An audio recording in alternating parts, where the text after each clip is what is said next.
Willkommen zurück an mich und euch. Ich beantworte eure Fragen. Die habe ich auf Instagram gesammelt. Falls ihr das nächste Mal an einem Q&A beteiligt sein möchtet und mir eure Fragen stellen wollt, dann haltet eure Augen offen auf Instagram. Da poste ich das. Wie ist es dazu gekommen, dass du von der Einzimmerwohnung in der Stadt in die Wohnung ins Land gezogen bist und dann nach Ghana?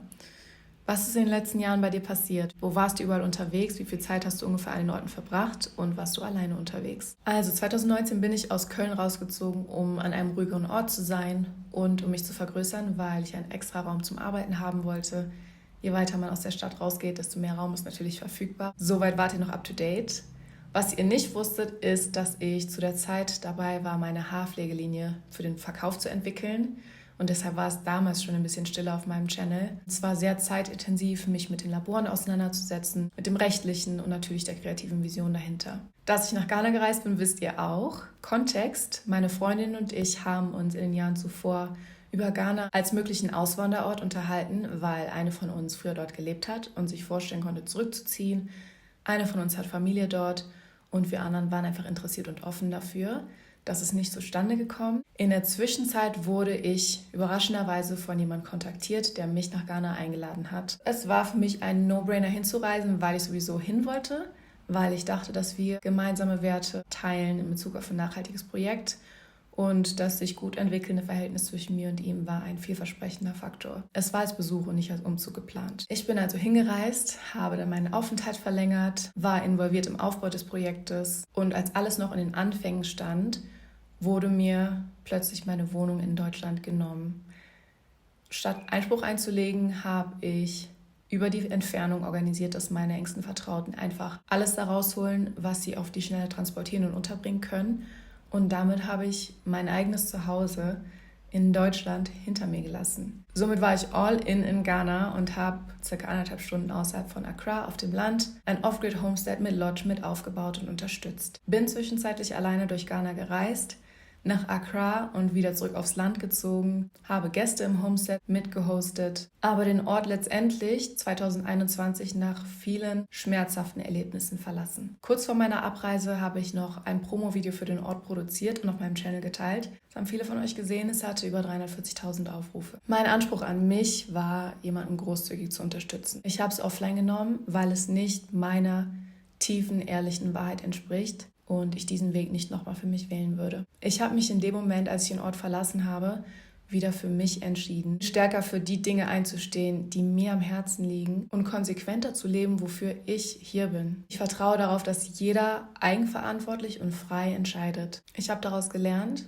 und werde noch achtsamer mit meinen Empfehlungen sein, weil ich um euer Vertrauen weiß und wieder einmal gesehen habe, wie powerful diese Community ist und wie erfolgreich meine Videos etwas machen können. Ich bin also ausgereist und es war zwar meine Entscheidung, letztendlich an einen Ort zu ziehen, der vom Klima her leichter für meinen Körper ist und an dem ich mich angebundener fühle, aber das war eine persönliche Präferenz. Also Ghana owes me nothing. Zuerst habe ich nochmal von Null angefangen in Faro, Portugal und bin dann mit all meinem Besitz, was zu der Zeit 2 Rucksäcke waren, weitergereist, um meinen wirklichen Wunschort zu finden. Ich war sowieso uprooted, was meine Lage destabilisiert hat, aber gleichzeitig auch eine einmalige Chance war, neu zu wählen. Ich habe mir Zeit genommen, um mich zu regenerieren und bin so gesegnet, meinen Ort durch meine Freunde gefunden zu haben und habe mir hier in den letzten 2 Jahren ein Leben aufgebaut.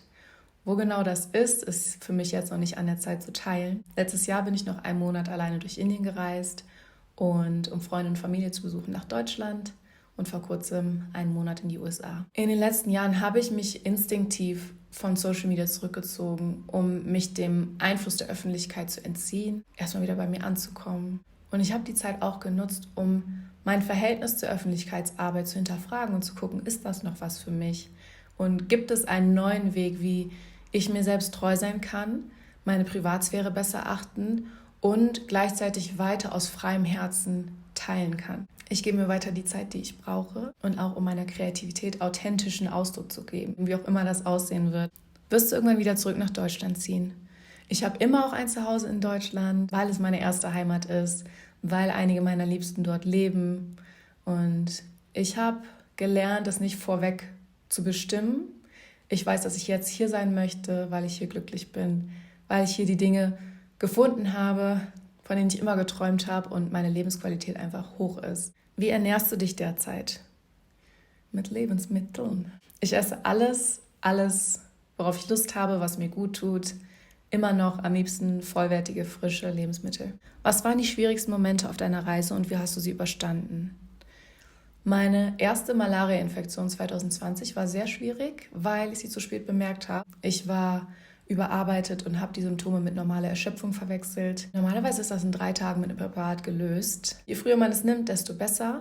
Überwunden habe ich das in ärztlicher Behandlung und natürlich allen holistischen Mitteln, die ich mir ranziehen konnte, um einfach meinen Körper wieder aufzubauen. Physisch und mental war mein Off-Grid-Dasein oft schwierig. Das Klima war ein Faktor. Alle Arbeit war manuell.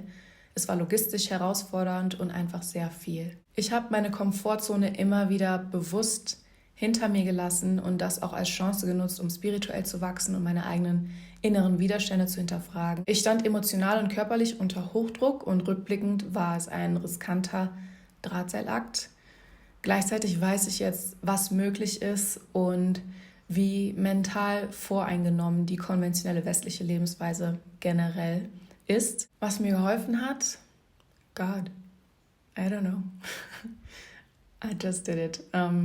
Wahrscheinlich mein Glaube an die Sache. Die größte Herausforderung darin war aber zwischenmenschlich. Und was mir in dem Fall geholfen hat, das zu überwinden, war Trennung, Heilung, Reflexion mit dem Rückhalt meiner engsten Vertrauten. Und es war natürlich jedes Mal herausfordernd, neu an einem Ort Fuß zu fassen. Was mir geholfen hat, ist irgendwann einfach die Erfahrungswerte gehabt zu haben. Offen sein, initiativ sein, viele Fragen stellen, schnell lernen, authentisch Kontakte pflegen und meiner Intuition und Menschen vertrauen. Überall alleine hinzureisen hat mir gezeigt, dass ich immer Menschen treffe, die mir gerne helfen und dass ich mich schnell zurechtfinden kann. Und ihr habt zwar nicht danach gefragt, aber ein paar der schönsten Momente auf meinen Reisen waren zum Beispiel in Tamil Nadu und Kerala in Südindien.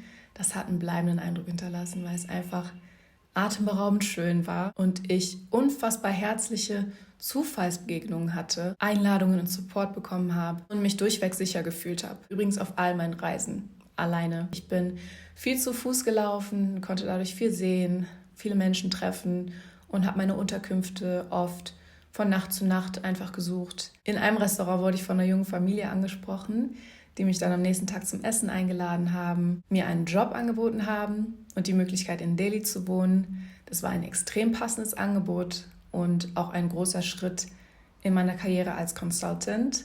Letztendlich habe ich mich aber dafür entschieden, nicht nochmal umzuziehen und in einem Land neu anzufangen, sondern an meinem Ort zu bleiben. Einfach in direkter Verbindung mit der Natur und den Elementen gelebt zu haben, war eine sinnlich tiefprägende Erfahrung. Es war sehr bewusstseinserweiternd. An sich als Afroeuropäerin bzw. als kongolesisch-Deutsche in afrikanischen Ländern zu leben, gibt mir viele wundervolle Alltagsmomente. Und ja, die internationale Community, in der ich mich hier bewege, ist einfach mindblowing. Meine Freundin zwischen den Reisen zum ersten Mal wieder in die Arme zu schließen, war unglaublich.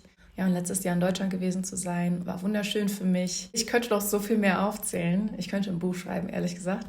Das lasse ich aber jetzt erstmal. Das Video wird sonst zu lang. Was ist deine stärkste Lebenseinstellung, die dich immer durchs Leben begleitet?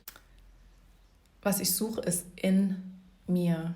Ich komme immer wieder zurück zu mir, erlaube mir, mich zurückzuziehen und in mir einen Raum zu halten, aus dem ich Kraft und Klarheit und Kreativität und alles andere schöpfen kann. Und ich weiß, dass meine Intention, meine Energie und meine innere Haltung mein Leben formen.